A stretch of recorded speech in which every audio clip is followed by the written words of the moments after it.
Late at night, my landlady's sister knocked on my door saying it was time to pay rent. I stared at her blankly and asked if she could give me a few more days. She said she had a solution that worked for both of us. Not only would it waive the rent, she said, but it would let me earn money lying down. I asked curiously what the plan was. She suddenly grabbed my chin and grinned, saying I could be her little husband. She said as long as I agreed, she would cover all expenses for me and my little sister from then on. A month ago, I somehow got transported into this matriarchal world where women earn the money and men stay beautiful. This world's original owner was also a struggling guy. Her words hit me like a bomb, stirring up waves in my already unsettled heart. For me and my little sister, this kind of offer was incredibly tempting. Just as I was wrestling with whether to accept this easy life, the sound of shattering glass suddenly rang out. Mu Qingxue stood at the bathroom door, her fingers clutching her pajamas tight, tears swirling in her eyes, barely holding back. She told Ruyan that she would pay back the money as soon as she could. But Ruyan just smiled with a meaningful look. 800 more yuan, due in 3 days without exception, she warned. She didn't finish her threat before turning and walking away without looking back. Mu Qingxue rushed over to comfort me, saying she'd come home a little late today. She told me not to worry about the money and that she'd grown up enough to handle things. Looking at this little sister of mine who was still so young yet already so determined, I patted Mu Qingxue on the head and said we should head to school first. I told her I'd figure something out about the money. Then I grabbed my backpack and followed my memories to school. The moment I sat down in class, a nicely wrapped box appeared right in front of me with a note saying it was breakfast. I widened my eyes, my heart full of suspicion, and traced the gift back to whoever brought it. I was immediately drawn in by the gorgeous girl standing there, her presence absolutely dripping with elegance, her features so refined it was almost unreal. She was almost too stunning to look at directly. Just then, a piece of information about her flashed through my mind. Jiang Shui, student council president, consistently ranked second in the grade, and rumored to be a third-generation heir. This girl had an extremely domineering personality and would never allow anyone to surpass her, unless that person was her man. A beauty like her was bringing me breakfast? Surely it wasn't poisoned? To put my conscience at ease, I instinctively blurted out that I could just pay her back. Jiang Shui's smile froze instantly. The next second, her icy fingertips suddenly pinched my face. She asked whether I was questioning her financial ability. My mind went completely blank. Was this girl some kind of domineering CEO? As a full-blooded man, how could I let a woman push me around like this? So I made a decisive move and pushed Jiang Shui away. But Jiang Shui wasn't even mad. She just smiled lightly, elegantly tossed her hair, and said she loved playing hard to get. She told me to hurry up and eat before it got cold, then turned and walked away with style. She left behind only a dazzling silhouette. For a moment, the classroom filled with all kinds of excited voices. Everyone was gushing about how the student council president had come in and how beautiful she was, and they couldn't figure out what kind of trick the guy called Mu Ji had used. Wasn't she just a crafty little fox? What the heck? Did I just get flirted with? I'm a grown man. Don't I have any dignity? While I was lost in my own thoughts, one particular guy stood out. Yang Wei gripped his pen so tightly that his knuckles had turned pale. Someone tried to comfort him, saying Jiang Shui was just momentarily interested in that insignificant guy, and that she would definitely forget about him soon. Yang Wei took a deep breath, trying to stay calm, thinking to himself that Jiang Shui had been his childhood sweetheart since they were kids. No matter what tricks you used, he vowed, he wouldn't let anyone take her away from him. Yang Wei clenched his fists until they turned white, glaring at me with a dark look. I hadn't even noticed his hostility at all since my mind was completely occupied with tonight's plans. I had managed to land a job as a front desk worker at a bar. At first the boss looked at me and immediately suggested that I earn more as a companion, but I turned him down flat and made it clear I only wanted the front desk position. The boss was a little disappointed, but then reconsidered. Having such a handsome young man at the front desk would be a great attraction after all. Sure enough, the moment I stepped behind the counter, the entire bar's attention locked onto me. Female customers started ordering twice as often, and the boss couldn't stop grinning. He looked at me like I was some kind of money tree. As soon as class ended, I rushed straight to the bar. While I was writing up orders, I heard a loud noise, and then someone forcefully pulled me into their embrace. I jerked my head up in surprise. I looked right into a pair of laughing eyes. A woman with purple hair leaned down close and stared at me warmly, asking if I'd been doing well lately and whether anyone had been giving me trouble. Yunjie. I told her not to worry since nobody would dare mess with me while she was around. Yun Li laughed softly and gave a satisfied smile, saying that was more like it. She reminded me I was the face of her bar and that anyone who dared touch a hair on my head would be disrespecting her. She winked at me and turned to leave. I watched her go, thinking she really must be in the underworld, the way she carried herself. I was already planning to save up enough to switch to a proper job, when suddenly a few hooligans walked in. They were looking around, saying what a hot bar it was, and one of them spotted the guys behind the counter, exclaiming how handsome they all were. The others quickly agreed and told their leader to look. That was the bar's so-called star attraction. The one they called the leader, Chan Xiaoxi, turned around impatiently, but her eyes lit up the moment she saw me. She said I was genuinely too handsome, nothing like the generic guys out there. Chan Xiaoxi couldn't help but exclaim, her eyes showing something different. I spotted them from a distance and thought to myself they might try to harass a perfectly decent guy. Sure enough, they came straight up to the counter. Chun Xiaoxi slapped a wad of cash on the bar and asked me to book them a table. I calmly pocketed the money, thanked her, and told her to go inside. Watching me stay completely unbothered, Chun Xiaoxi got even more interested. She asked what the price was for a male companion and what my rate was. I told her politely that wasn't something I did. Chun Xiaoxi stepped closer, pulled out her phone, and said she was just joking. She suggested we become friends and that she'd cover all expenses when we hung out. I asked what would happen if I said no. One of her girls started yelling at me, calling me stupid for not appreciating a girl like their boss wanting to add me. She asked if I knew who their boss was and told me to go ask around. Just then, a quiet figure appeared at the front desk, standing there silently, watching everything that had just happened. It was only then that I noticed who it was. It was Student Council President Zhang Shui. One of Chun Xiaoxi's girls called out to the other, saying first come first served. But facing Chun Xiaoxi's provocation, Zhang Shui seemed indifferent, responding only casually that anyone could see he wasn't interested in her. She told them nicely to get out while she was still in a good mood. Although Zhang Shui's tone seemed somewhat dismissive, the authority behind her words wasn't something people could easily ignore. Chun Xiaoxi stared hard at the woman in front of her, feeling a strong wave of unease and caution, like she was facing a formidable opponent. Even so, Chun Xiaoxi had no intention of backing down. After all, everyone had their own backing. If she gave up that easily, where would her dignity go? Besides, standing in front of her was an undeniably stunning young man. Just as she was about to speak again, the girls beside her kept tugging at her clothes. Chun Xiaoxi frowned impatiently and snapped at them, asking what they wanted and whether they couldn't see she was busy. Without anyone noticing, the area had been surrounded by a group of women in dark suits wearing sunglasses. Each one wore a cold, expressionless face that sent chills down your spine. Chun Xiaoxi panicked internally, beads of cold sweat starting to form on her forehead. She turned back around and looked at Zhang Shui again. Zhang Shui was still completely calm, coldly uttering just one word, leave. Following the principle of not taking a loss when you don't have to, Chun Xiaoxi reluctantly waved her hand, and the group could only turn around and walk away in embarrassment. At that point, I was watching from the sideline like a bystander, wondering what kind of drama this was. This felt more intense than any TV show. I was so awkward I just wanted to leave, but Zhang Shui lightly waved her hand, signaling her bodyguards to stand down. Then she slowly stood up, reached out, and pinched my face, gazing deeply into my eyes as she asked how I planned to thank her. Thank her for what? I frowned and tried to push her away. But to my surprise, no matter how much force I used this time, Zhang Shui stood there as if her feet were rooted to the ground, not moving an inch. I was puzzled. Maybe I hadn't used all my strength? I took a deep breath and pushed hard again, but the result was the same as before. At this point, Zhang Shui watched me exhaust every ounce of strength I had and still failed to push her away. The corner of her mouth curled up with a hint of satisfaction. Then she stepped forward, swung both arms, and pulled me tightly into her embrace. I felt a powerful force sweep me in. My whole body was pressed up against Zhang Shui's without any way to break free no matter how much I squirmed. Zhang Shui held me quietly, her eyes full of teasing and amusement. After a moment, she asked if I was done struggling and whether I'd figured out how to thank her. As a man, this was the first time a woman had ever held me like this, and I couldn't do a thing about it. The feeling was a bit uncomfortable, but honestly there was something interesting about it. After all, she was a genuinely beautiful woman. But this body of mine was way too weak. Back in my old body, I definitely could have gotten out of this easily. Zhang Shui held me tighter and asked if this was where I earned money every day. I had no choice but to lower my head temporarily and put on a defeated expression just so she'd let go with so many people watching. Watching me go from stubborn to unexpectedly soft, Zhang Shui was momentarily stunned. In that moment, she actually listened to me and slowly loosened her tight embrace. After letting go, she gave a light cough, trying to hide the fluster in her heart. Just as Zhang Shui was about to continue speaking, a loud shout cut her off completely. Miss Zhang, seems like you couldn't walk away from our bar star attraction, and now you've gone and kept us waiting. The newcomer was none other than Yun Li, who had been waiting in a private room for a while. Facing Yun Li's teasing, Zhang Shui seemed unusually composed. She smiled softly and said something had come up. She suggested they head inside first and chat more there. Hearing Zhang Shui respond so calmly, Yun Li was briefly surprised, then quickly recovered. She took a drag from her cigarette and turned to ask me if I wanted to come sit in on their meeting since Zhang Shui and I knew each other. Before I could even react, Zhang Shui said proudly in reply that I was her little man. I stood there completely stunned for a moment, not quite processing it. Me? Her little man? Situation? How could I not understand what was going on? She clearly wanted me to join their meeting. With that in mind, I glanced at my phone, then gave it a little shake. Yunjie, my shift is over, I said. Without waiting for their approval, I turned and walked out. I had no intention of working unpaid overtime like some workhorse. Not even God himself could stop me today. I meant it. Watching me leave without looking back, Yun Li could only throw up her hands helplessly. With a wry smile, she told Zhang Shui there was nothing she could do, and asked if Zhang Shui would take it against her. Zhang Shui wasn't the least bit angry. Instead, she smiled with a hint of interest, thinking to herself. That was exactly the kind of man she liked, so full of character. She then lightly waved her hand and gave her 2 bodyguards a look, signaling them to quietly follow along and escort me home. I was completely unaware of all this. At that moment all I wanted was to clock out, get home, pop open an ice-cold cola, and sleep like a log. The bus pulled up to the stop, and by then it was already late at night. I couldn't help thinking that my little sister Mu Qingxue must have fallen asleep by now. I'd barely had a chance to get used to this world before I was already scrambling to earn rent. What kind of hellish start was this? I got back to the apartment and quietly turned the key. A warm smile naturally spread across my face. After gently closing the door, I switched on the table lamp and noticed an envelope on the table I hadn't seen before. Curious, I reached out and opened it. Inside was a neatly folded 50 yuan note along with a small piece of paper. The writing on it was crooked and wobbly. Said, "Brother, you work so hard. These past few days I've been collecting a lot of bottles. The old man at the recycling station is so kind. He always gives me a little extra. When I grow up I promise I'll earn lots of money for you, brother. I'm gonna sleep now. Your little sister who loves you forever." I looked over at Mu Qingxue who had already drifted off to sleep. My heart was full of emotion and warmth. I paused for a moment, then let out a long sigh. "Qingxue, just hold on a little longer. Once I get a bit more breathing room, I'll have more time to earn real money." After tidying up a bit, I got into bed and gently pulled my little sister close, feeling the warmth of her beside me. My heart, which had been so worn down all day, slowly began to settle. The next morning, Mu Qingxue was already fully dressed. She had a bag in her hand and was getting ready to head out. When she noticed I was awake, her face immediately broke into a smile, and she called out cheerfully. I reached out and gently patted Mu Qingxue on the head, asking why she was up so early on a weekend. Mu Qingxue tilted her head, those big watery eyes blinking a few times. "Brother," she said, she was going out to earn some money. They still owed Reunited 800 yuan for rent, so if she got up early she could earn a little more. She stuck out her tongue cutely. Hearing that, I immediately understood. This little one was definitely planning to go out and collect bottles again. So I reached into my pocket and pulled out the 50 yuan from last night, handing it to Mu Qingxue. "Take this," I said. "All I want is for you to be healthy and happy every day. The money stuff is my problem." Before I even finished, I didn't give Mu Qingxue any time to react and added that if I ever found out she was sneaking off to collect bottles behind my back, I would actually get mad at her and refuse to talk to her. I deliberately put on a stern face as I said it, but my eyes were full of nothing but love and tenderness for my little sister. "Alright, stop standing there. Let me take you out to eat." "Gee, is this really okay? Rent is due the day after tomorrow," she said, those big eyes looking at me with a hint of worry. I gave a relaxed wave and reassured her with a smile, telling her not to stress. At worst, I'd go spend some time with Reunited, and maybe if she was in a good mood she'd waive a whole year's rent for us. Mu Qingxue started teasing too, saying I'd better put in a good effort with Reunited, then so we'd never have to pay rent again. I lit up at that. I reminded her that someone had cried her eyes out the last time Reunited got a little close to me, shouting for Reunited to stay away from her brother. I couldn't help laughing out loud. Mu Qingxue turned bright red. She stomped her foot and shot back that she'd never done anything like that and that I was exaggerating. But before she even finished, she started laughing too. And just like that, the two siblings went back and forth as they walked to a pretty decent-sized breakfast restaurant. The place was beautifully decorated, and the moment you walked in it had this high-end, powerful feel to it. Mu Qingxue tugged at my sleeve, lowered her voice, and whispered nervously whether we were really eating here, asking if it was too expensive and if we even had enough money. There was a hint of worry in those clear, bright eyes of hers. I smiled, rubbed my little sister's head, and reassured her. "Don't worry," I said. "It's fine to treat ourselves once in a while." Then I took Mu Qingxue's hand and walked her inside, finding us a seat. At that point, a few male servers in the restaurant noticed this pair of siblings who were dressed simply and looked like they didn't have much money. They started whispering to each other. One said the two of them looked like a pair of broke kids. Another agreed, saying they had nerve coming into a fancy breakfast place like this and probably couldn't even afford a tip. The male servers all shook their heads, reluctant to go over and serve them. I was about to wave someone over to order when I noticed that not a single server was proactively coming our way. The female servers, on the other hand, all became incredibly eager the moment they spotted me. They were practically itching to drop whatever they were doing and rush over to take our order. In the end, one of the better-looking female servers dashed over and politely apologized for making us wait, saying the shop was a bit busy today and asking what we'd like to order. I passed the menu over to Mu Qingxue and let her pick. She took it and looked at the prices, her heart quietly sinking. For someone who'd always had to watch every penny, these prices were genuinely steep. Just then a sharp voice rang out. "Isn't that Mu Qingxue? Not out collecting trash today." Mu Qingxue lowered the menu and looked toward the voice. A girl about her age stood not far away with a mocking smirk on her face. Mu Qingxue shot back that if anyone should be asking that question, it should be her. "Aren't you the one who's always broke?" she asked. "What are you doing at a place like this for breakfast?" Chun Yen crossed her arms and closed in step by step. Mu Qingxue was immediately flustered, her face turning red and her her lips trembling as she tried to respond. But Chan Yen clearly had no intention of letting up, continuing to mock her without mercy. She told Mu Qingxue that today her sister had taken her out, and that if Mu Qingxue made one single dog sound, she might generously treat her and her brother to breakfast. Chan Yen said it smugly, pulling out a few hundred yuan bills from her pocket and waving them around. Just at that moment, Chen Xiaoxi had just walked through the door and sidled up beside me. My heart leapt suddenly. She bolted forward and landed a loud slap right across Chen Yan's face. The sound rang out sharply, and everyone in the place was stunned. Chen Xiaoxi demanded furiously how she had always taught her. She couldn't believe she had the nerve to mock a classmate. Chan Yen, rattled by the unexpected slap from Chen Xiaoxi, kept bowing her head and apologizing. "I'm so sorry, little friend," Chen Xiaoxi said apologetically. "My little sister really lacks discipline. As an apology, today's meal is on me." "There's no need for that," I said, as I shot up from my seat and locked eyes with Chen Xiaoxi coldly. As I stood up from my seat and met Chen Xiaoxi's gaze with cold eyes, Chen Xiaoxi seemed to have anticipated this kind of turn. The previously somewhat friendly expression on her face instantly turned dark. She stepped forward toward me and threatened me not to push my luck. Hearing Chen Xiaoxi's threat, I didn't flinch at all. I stood up even straighter and shot right back at her. "So what are you going to do about it?" Chen Xiaoxi was done pretending to be civilized. Her fiery true nature burst out instantly. She turned to her staff and demanded they get the manager right now. Chen Xiaoxi was a regular at this restaurant and a VIP customer on top of that. The staff all knew her very well. Hearing her command, one of them immediately ran to get the manager, while the others who were watching the drama whispered among themselves, saying this guy was in big trouble now since he'd gone and messed with their great Miss Chen. They thought he must be tired of living. But Gu Qingxue faced the scene without any fear, her eyes fixed dead on Chen Xiaoxi without backing down at all. And when Chen Xiaoxi met Gu Qingxue's sharp and piercing gaze, the fury inside her only burned hotter. She snapped at Gu Qingxue, demanding to know what that look was supposed to mean. Before she even finished her sentence, she suddenly raised her right leg and kicked hard toward Gu Qingxue. I jumped in immediately and blocked the kick. Chen Xiaoxi was visibly shocked by my move. Before anyone could react, I followed through with a spinning kick that connected hard with her face. "Are you okay?" Chen Yen quickly ran over to check on Chen Xiaoxi. Gu Qingxue stared with wide eyes, her whole face full of disbelief and admiration. She couldn't believe I was that capable. When did I get so good? She had no idea. I smiled slightly. I told her this was called playing dumb to fool the enemy. To fool your enemy, you first have to fool the people on your own side. But the freshly knocked back Chen Xiaoxi was seething with rage. She shoved Chen Yen out of the way and glared at me viciously. Right at that critical moment, the restaurant manager screamed at me, calling me a broke nobody and reminding me that Chen Xiaoxi was their VIP and asking whether I wanted him to have me thrown out. He watched me just standing there, slowly getting ready to have the siblings kicked out. Just at that moment, a woman walked through the door. She had vivid pink hair that gave off a soft sheen and a face as striking as a burning flame. She radiated a dazzling glow. She was fanning herself elegantly, letting out a clear bell-like laugh. "Big brother," she said, "haven't seen you in over 2 years. You can still do kicks?" With a crisp set of footsteps, the woman walked in. The moment I saw her, my heart jolted. A rush of familiar memories came flooding in like a tide, flashing one scene after another through my mind. Once upon a time, there was a girl who held tightly to my hand, her eyes full of longing, and with an incredibly sincere voice, she pleaded with me to go study abroad with her and said she'd cover all my expenses. She begged me to go with her, but when faced with her desperate pleading, I steeled my heart and shook off her hand, turning away without looking back. The girl could never understand why I had become so cold and heartless that day. It was only a long time later that she accidentally found out my mother had secretly manipulated things to make me leave her daughter. At that moment, I looked in complete shock at the all-too-familiar figure before me and blurted out her name, Huiding. At that moment, Huiding dropped all her usual composure, not caring about the situation at all. She stepped forward quickly and pulled me into a tight hug, saying she was back and that nobody would ever bully me again. But after a brief moment of thought, I still pushed Huiding away, returning to that icy state from that day. Chen Xiaoxi's mind raced as information about this woman in front of her flew through her head. Cold sweat broke out instantly. The Hua family wasn't just famous in Jinghai. They were a family of enormous prestige across the entire country. Noticing that Huiding's attention was completely on me, Chen Xiaoxi's heart sank. Without a second thought, she grabbed the arm of the person beside her. With only one thought in mind, her crew stood frozen and she screamed at them to stop gawking and throw these people out. A wave of despair washed over her. At that moment, she honestly wished she could find a hole to crawl into. Huiding's expression darkened as she walked steadily toward the female manager. In the blink of an eye, Huiding's folded fan flashed like a bolt of lightning. It struck the female manager squarely on the forehead. Before the manager could even react, she staggered backward and collapsed. "Is your name Chen Xiaoxi?" Huiding narrowed her eyes slightly, her gaze radiating a bone-chilling coldness. Chun Xiaoxi was consumed by fear and desperation at that moment. She couldn't believe it, faced with such a terrifying presence. How could she have even a shred of resistance left? Almost instinctively, Chun Xiaoxi's legs gave out and she dropped to her knees in front of Huiding, knocking her head against the floor repeatedly. At the same time, she kept murmuring desperately, begging forgiveness and saying she hadn't known the guy was Huiding's person. If she'd known, she swore she would never have gone against him. Before Chun Xiaoxi could continue,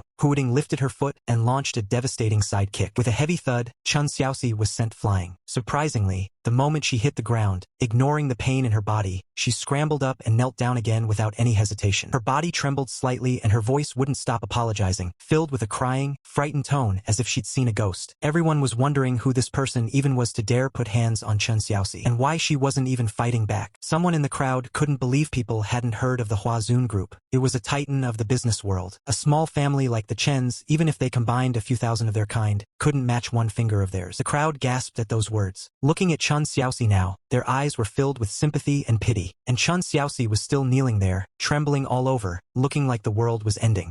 Mu Qingxue accidentally called out the word sister-in-law. Though it was only for a brief moment, Huiding caught it with sharp ears. Her heart instantly bloomed with joy. Clearly the time she had spent with the girl as a child hadn't been wasted. So she struck while the iron was hot and immediately suggested with a smile that if that was the case, she'd take her out for some good food today. She warmly reached out a hand toward Mu Qingxue, but Mu Qingxue's gaze kept drifting back to me as if waiting for me to nod in agreement. Huiding fully expected me to step in and object, but I didn't say a single word. I just walked off on my own, toward the door. Gee, wait for me. Seeing me walk off like that, Mu Qingxue yelped and scrambled after me, trotting right behind. On the other side, Huiding watched our retreating figures, smiled and let out a small sigh. She figured it was fine since she had time to do as she pleased now. One day, she told herself, she would get me to come back to her side. With that, she turned around too. The shop was a total wreck now. There were broken things and overturned tables all over the floor. That mess was naturally left for Chun Xiaoxi to deal with. Her little sister Chun Yen stood off to the side, eyes wide, having witnessed the whole thing. She couldn't believe that the usually arrogant and untouchable Chun Xiaoxi had just taken such a humiliating beating today. Thinking about it, Chun Yen suddenly felt a twinge of fear toward Mu Qingxue. After the three of them left, Chun Xiaoxi erupted in emotion. Then, without hesitation, grabbed the female manager by both arms. She blamed all of it on her, saying it was her fault she'd ended up so humiliated. The female manager clearly had never faced anything like this before and was completely stunned. She tried to explain herself, but Chun Xiaoxi was so blinded by rage at that point that she wouldn't give her a single chance to speak. Chun Xiaoxi glared and continued screaming at her. Starting tomorrow, you don't need to come to work anymore. You're fired. She flung the manager aside and stormed out. After leaving the restaurant, Mu Qingxue looked at me cautiously and asked what was wrong. Wasn't I happy that Huiding was back? I first looked around carefully and made sure nobody was following us before turning back to Mu Qingxue. Happy? Are you kidding me? What if her parents show up and start telling me to stay away from their precious daughter again? Little sis, remember this. In this world, only yourself is truly reliable. Even if someone has all the wealth in the world, it has nothing to do with us. Mu Qingxue listened to her brother's words and obediently nodded. She knew deep down what he said was true. So the two siblings ended up quietly heading back to their rental room and boiling up some instant noodles. Come on, add some sausage, I said. Noodles without sausage just aren't the same. Right as we were happily slurping away, my phone started ringing. I picked it up and saw on the screen the name Yun Li. I couldn't help being curious. When I picked up the call, Yun Li told me she had something to pass along and joked that cup noodles weren't too bad either. Though that thought crossed my mind for a second, I quickly came back to my senses, reminding myself that the most urgent thing right now was still getting the rent money together. In a luxurious office, Jiang Shui received a call from Yun Li reporting on the situation. After hearing everything, a satisfied smile spread across Jiang Shui's face. She thought to herself that this man was hers, and she would never let him suffer. Just as Jiang Shui was basking in that warm feeling, a light knock came at the door. A tall woman walked in wearing a black suit and reported to Jiang Shui with a respectful tone. Miss, there is something that needs to be brought to your attention, she said. But she seemed hesitant, speaking haltingly and stumbling over her words. That was Miss. Hearing the aide stutter like this, Jiang Shui couldn't help but frown. She set down her coffee cup and said sharply to stop hedging and just say it. So the aide explained that something had happened at the breakfast restaurant earlier that morning. She then gave Jiang Shui a full account of everything. After hearing it all, Jiang Shui's expression went completely cold. With a loud bang, she slammed a palm down on her desk. She was furious about Chun Xiaoxi daring to mess with her man. But then she also wanted to know what this Huiding character was about. The aide answered that according to what she had gathered, this Huiding was the eldest daughter of the Hua family, who had gone abroad several years ago to study. It was unclear why she had suddenly returned. These words gave Jiang Shui a bad feeling in her gut. She clenched her fist and thought for a moment before issuing an order. She wanted a complete investigation into the relationship between Huiting and Mu Ji in 5 minutes. The aide ran off to investigate and came back shortly with news. Miss, there was nothing to find. It seemed the Hua family had wiped all of it clean. Jiang Shui took a deep breath, wondering to herself what this person was trying to pull. Time passed quickly and evening arrived. I came in to work right on schedule as usual. While I was busy doing the accounts, a faint commotion caught my attention. I looked up. A group of lavishly dressed young men were heading into the bar, and one of them seemed to spot me right away, his face showing surprise. He turned to Yang Wei and said to look. Wasn't that Mu Ji over there? Yang Wei looked in the direction he pointed and after a careful look confirmed that yeah, it really did look like him. Someone else added that the star attraction of this bar couldn't possibly be him. Everyone chimed in, their voices filled with curiosity and a bit of mockery. While talking, the group walked straight toward me. A shout for Mu Ji suddenly rang out. I looked up from what I was doing. When I saw those familiar faces in front of me, I was briefly taken aback. Then one of them came up close with a sneer and asked what was going on since I was working in a place like this. He asked if he could request me as his server. The group kept throwing cold jokes at me. Yang Wei stood off to the side quietly, covering his mouth to suppress his laughter. Facing that kind of ridiculous provocation, there was no way I just put up with it. My expression went cold and I asked them point blank whether they were going to order anything. If not, they could go inside and freeload. I was not the same pushover as the original guy who used to swallow everything. Sure enough, when those guys heard me actually talk back to them like that, each one of their faces went pale with rage. They couldn't hold back the anger anymore. Xiao Xiao or whoever it was screamed at me, calling me trash and asking who I thought I was. Before he even finished, he reached out and grabbed for my hair. I reacted almost on instinct, whipping my hand out and grabbing his wrist. Then I yanked hard and slammed his arm down onto the counter. A heavy thud rang out and Xiao Xiao felt a wave of pain shoot through his wrist. He couldn't help screaming out in pain, begging me to let go. But I stayed cold as stone and landed 2 more hard punches. The pretty boys standing around watching the scene were all stunned. Yang Wei stepped in and shouted at me to cool it, saying we were all classmates and asking me to give him some face. Give you face? I shot back. What do you think you are, the face fruit? You think I'll stop just because you tell me to? Don't I have my own dignity?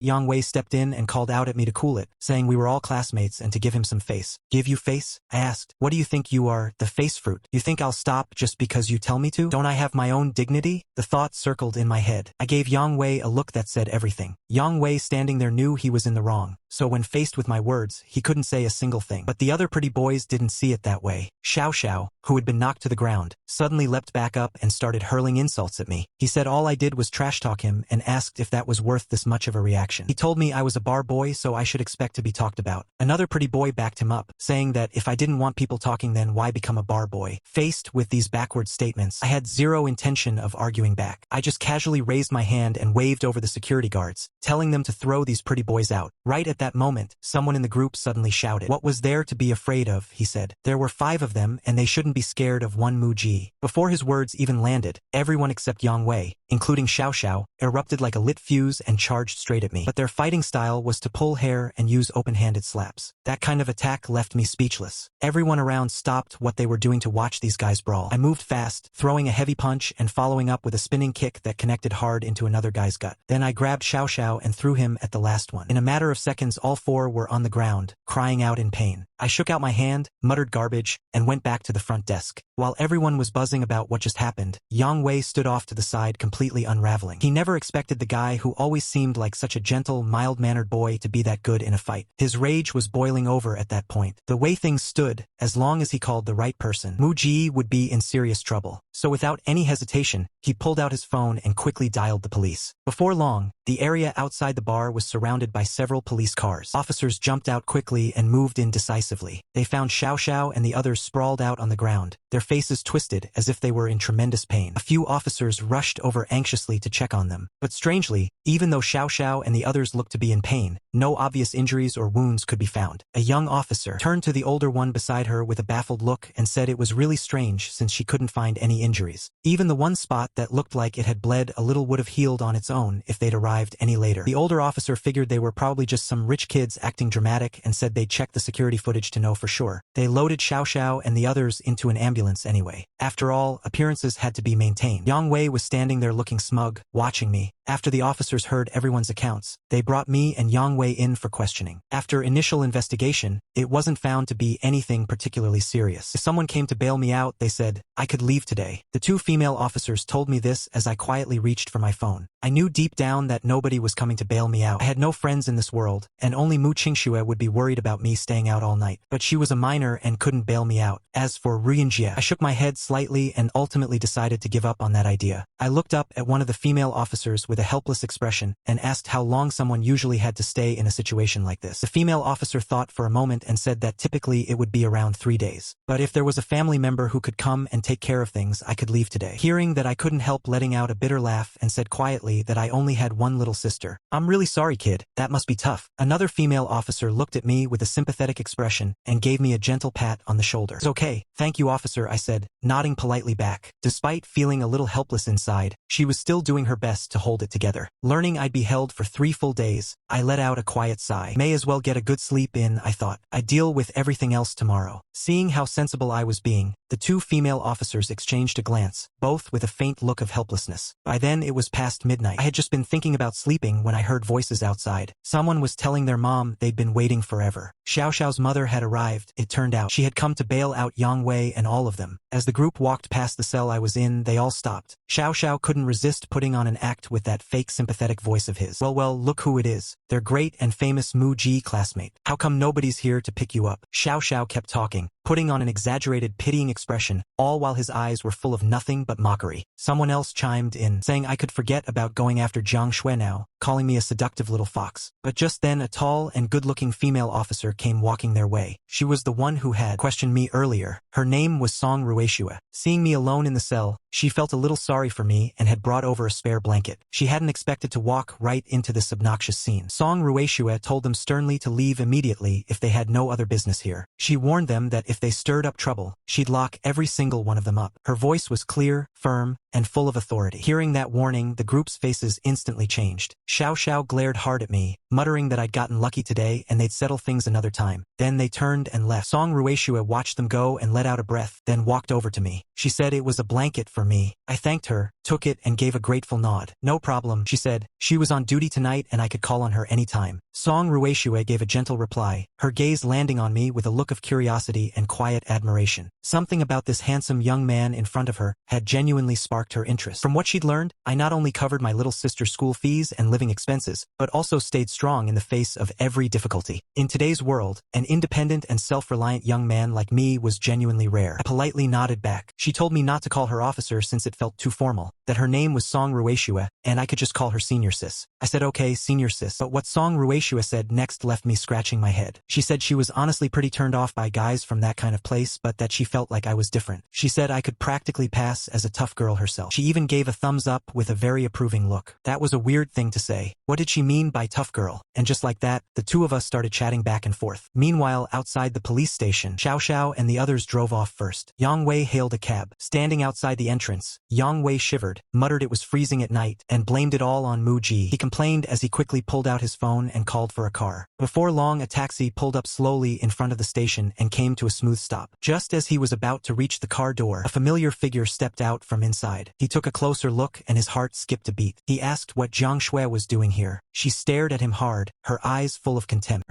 At that moment, a familiar figure was staring daggers at Yang Wei. Her eyes were full of nothing but contempt. If it weren't for the fact that they'd grown up together since childhood, she probably would have already lost her temper completely. How could she say it had nothing to do with her? Was he actually here, specifically to see that little nobody Mu Ji? Yang Wei got emotional in an instant. He asked why she was even asking since she clearly knew the answer. Move, Jiang Shui said, too tired to waste any more words on Yang Wei. She pushed him aside as she said it. That single push made Yang Wei's emotional defenses completely crumble. He asked what Mu Ji had that he didn't and why she liked him so much but felt nothing for Yang Wei. Almost in a voice cracking with desperation, he kept pressing her. But facing Yang Wei's outburst, Jiang Shui just slightly frowned, her eyes full of contempt and disdain. She didn't even want to spend another second on this fake and unreasonable type of person. She turned and walked away. Watching Jiang Shui go, Yang Wei felt a pain that cut right through him. Why, he kept asking himself. He muttered under his breath, his legs suddenly giving way as if they had lost all support, and he dropped to the ground. A terrible idea began circling relentlessly through Yang Wei's mind like a demon. Gradually, a frightening plan started taking shape in his heart. If Jiang Shui was going to be this heartless, then she couldn't blame him for what came next. At that thought, Yang Wei let out a burst of wild laughter. At that moment, the cab driver who had arrived looked at Yang Wei kneeling on the ground, looking dazed and dumbfounded, thinking to himself that the young people these days were something else. As Yang Wei got in the car ready to leave, he suddenly spotted a Lamborghini approaching from a distance. Sitting in the back seat, Yang Wei looked at the rearview mirror. The Lamborghini's door swung open elegantly, and a young woman with an extraordinary presence and striking features stepped out gracefully. He wondered if that driver had come here to pick up Muji. The moment that thought appeared in Yang Wei's head, the woman's movements were fluid and practiced as she lit a cigarette, her posture relaxed and stylish. She walked toward the precinct entrance with confident strides, every step carrying an invisible presence that was impossible to ignore. When she reached the door, she gently blew out a puff of smoke and smiled with a captivating grin. She said to her little Muji that he really never gave her a break. "You done chatting? Good, let's go then." At that point, Jiang Shui was standing at the entrance of the detention area, with her arms crossed, looking visibly annoyed. Song Ruishue, seeing someone else arrive, immediately looked over at Jiang Shui. She turned to me curiously and asked who that was. I just gave Jiang Shui an indifferent glance and said she was just a classmate. But how did Jiang Shui always seem to know where I was? Then Song Ruishue slowly stood up and walked over to Jiang Shui. She extended her right hand, checking Jiang Shui's ID. Jiang Shui was a little surprised but still cooperated and pulled her ID from her pocket. After Song Ruishue examined it carefully, she shook her head and said sorry, but this person couldn't be released into her care. Hearing that, Jiang Shui's eyes went wide and she demanded to know what that meant and why she couldn't bail me out. Just then, before Song Ruishue could even explain, a sharp voice suddenly rang out. She told this little kid to stop thinking about bailing someone out. All three of us turned toward the voice at the same time. A fashionably dressed woman was walking toward us. When I recognized who it was, my face instantly lit up with joy and I called out to Rianjia loudly. Lu Rian sashayed quickly over to the group of us. She reached out first and picked up Jiang Shui's ID, took one look, smiled with a slight lift of her lips, and said there was still a whole month left before she came of age. She then flicked the ID back to Jiang Shui with a casual twist of her wrist. Then she turned to Song Ruishue with a cheerful smile and asked whether they were going to do this by the book or whether she should just take this person and leave. Song Ruishue sized her up and figured she must know Muji well, so there was no need to overthink it. She nodded and agreed, asking her to wait a moment while she got the paperwork. She turned and walked off to get it. At that moment, I looked at Lu Ruyan with a puzzled expression and said her name out loud. Regarding Jiang Shui showing up here, I understood completely in my heart. But Lu Ruyan tracking me down here was something that genuinely surprised me. Lu Ruyan smiled casually and explained that she'd been watching the security cameras at home and had noticed I hadn't come back late at night. Getting worried, she went to the bar I usually worked at and asked around. From there, she had followed the trail right here. While she was talking, her gaze suddenly fell on someone standing nearby. The mood shifted entirely as she asked curiously who that person was and how they knew where to find me. I didn't quite know how to answer that. Jiang Shui, who always had sharp and logical thinking, took a deep breath and said quietly that she was sorry and had been too concerned about me, which was why she'd had someone follow me. She left the second half of that sentence unspoken. Once the paperwork was done, Jiang Shui watched my back as I walked slowly away, her heart aching. She decided she needed to change. If she kept this up, Muji would end up scared off. She couldn't let her little man start to dislike her. When I settled into the passenger seat of Lu Rian's sports car, my first reaction was understanding why people liked having money. This feeling was absolutely amazing. "You like it? I'll buy you one," Lu Rian said while driving. She noticed I was checking out every little detail of the car with wide eyes and honestly wanted to keep me around. To Lu Rian's question, I couldn't bring myself to say yes. She could also see the internal struggle I was trying to hide. The list of guys who wanted to chase her stretched to outer space. Muji, this stubborn little guy, just couldn't figure it out. But she refused to believe she couldn't win him over. An idea started forming in Lu Rian's head pretty quickly. A mischievous little smile tugged at her lips. She asked if she promised not to ask anything of me, would I give in to her? Before she even finished, the car pulled over to the side of the road. It was already very late and the road was unusually quiet. I asked what she was even talking about since I didn't understand. Feeling awkward, I raised both hands to block her from getting any closer. Then with a click, the car doors locked. Lu Rian fixed me with her gaze and reached out with her delicate white hand to grip the passenger seat. Then with a light step she pressed her whole body down on me. Then with that soft and playful voice of hers she asked when this little brother was going to get into a relationship since she just couldn't wait any longer. Lu Rian was talking while gently stroking my cheek, the touch light as a breeze across still water, making my head swim. I nervously blurted out that I didn't know. Hearing that, Lu Rian frowned slightly and smiled, saying she couldn't wait. She said at the very latest, once the college entrance exam was over, she wouldn't hold back anymore. Saying that, Lu Rian mischievously bit her glossy red lips. Then she gracefully shifted back into the driver's seat and smiled, telling me let's go home. At that moment inside the apartment building, the restless Mu Qingxue rubbed her sleepy eyes, and the moment she noticed the bed was empty, she snapped wide awake. A feeling of unease slowly crept over her. Her brother still hadn't come home. Mu Qingxue grabbed a jacket, threw it over her shoulders, and was about to head out to look for him. But staring at the darkness outside the door, fear surged over Mu Qingxue like a wave. Even though her heart was full of fear, thinking about how she'd need to protect her brother someday, she finally worked up the nerve to step out to the staircase. She steadied herself and mustered her courage to walk toward the stairs. Just then, footsteps echoed through the hallway. Unable to hold back any longer, she called out at the top of her lungs, asking if it was her brother. Not long after, my familiar voice drifted up from below, asking why she was still awake. As the footsteps got closer, my figure finally appeared at the top of the stairs. Seeing her brother come back safe, Mu Qingshue's worried heart finally settled. She flew toward me and buried herself in my arms, her tears bursting out like a broken dam, completely uncontrollable. She cried that she was so scared. She thought something had happened to me since I was gone so late. Mu Qingxue said between sobs, clutching me tightly and refusing to let go. I reached out and comforted my little sister, telling her it was okay, nothing had happened. I just stayed a little late at work. I came back later than usual. I told her not to worry about it as a tough little girl, and also that I'd already given Reunited the rent money on the way back. No need to stress about rent anymore. Brother, how did it work out? You only made 300 in one night? At this rate, it'd barely be enough for 800 yuan by tomorrow. Mu Qingxue looked at me with a puzzled expression. My mind raced as I answered her. I told her I'd worked overtime today, put in a few extra hours, and had earned overtime pay. By then, it was deep in the night. Back at the apartment, the siblings exchanged a glance and peacefully went to sleep. At that moment, in a luxurious villa in Jinghai, a man in an expensive outfit sat across from Yang Wei with a polite smile on his face, attentively listening to Yang Wei ramble on about his complaints. This man was Jiang Shue's father, Jiang Tianyi. As Yang Wei spoke with a face full of grievance, his eyes growing red, he told Jiang's uncle that this Muji had been completely out of line. The more Yang Wei talked, the more agitated he became, his voice rising involuntarily. Jiang Tianyi listened and furrowed his brow, a flash of anger crossing his face. He stood up and moved over to Yang Wei's side, gently patting his back and comforting him softly, asking if this Muji had really been that out of line and saying it was disgraceful behavior. Yang Wei nodded vigorously and continued, saying that Shue